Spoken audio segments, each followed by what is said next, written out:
Gubernur Sulawesi Selatan, Andi Sudirman Sulaiman menegaskan, pentingnya peran kepala daerah kabupaten kota untuk terus mendorong perangkat daerah meningkatkan target dan realisasi pendapatan asli daerah sebagai modal utama dalam pembiayaan pembangunan di wilayah masing-masing.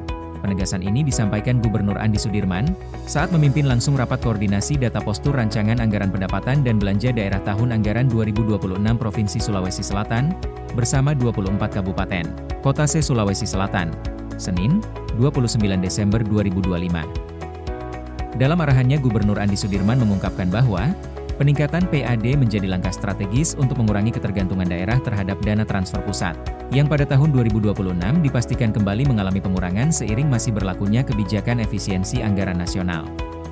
Olehnya itu, berdasarkan data yang dimiliki pemerintah Provinsi Sulawesi Selatan, Gubernur Andi Sudirman meminta kabupaten kota yang realisasi PAD-nya masih berada pada zona kuning dan merah, untuk melakukan langkah-langkah konkret dan terukur dalam menggali potensi PAD di wilayahnya masing-masing.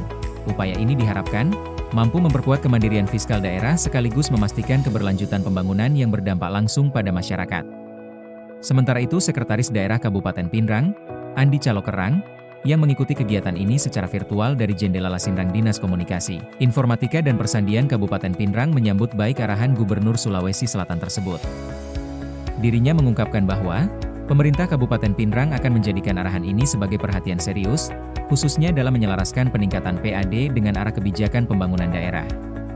Menurutnya, sektor infrastruktur akan tetap menjadi salah satu prioritas utama pada tahun anggaran mendatang, karena merupakan fondasi bagi peningkatan layanan publik dan penggerak sektor-sektor ekonomi lainnya. Andi Calokerang menambahkan, pembangunan infrastruktur yang ditopang oleh pengelolaan PAD yang optimal diharapkan mampu memberikan manfaat nyata bagi masyarakat, mulai dari peningkatan akses layanan dasar, pergerakan ekonomi lokal, hingga terciptanya kesejahteraan yang lebih merata di Kabupaten Pinrang. Dengan sinergi antara pemerintah provinsi dan pemerintah kabupaten kota, upaya penguatan PAD ini diharapkan tidak hanya berdampak pada kesehatan fiskal daerah, tetapi juga benar-benar dirasakan manfaatnya oleh masyarakat melalui pembangunan yang berkelanjutan dan berorientasi pada kebutuhan publik. Ya, alhamdulillah hari ini kita rapat dengan Pak Gubernur.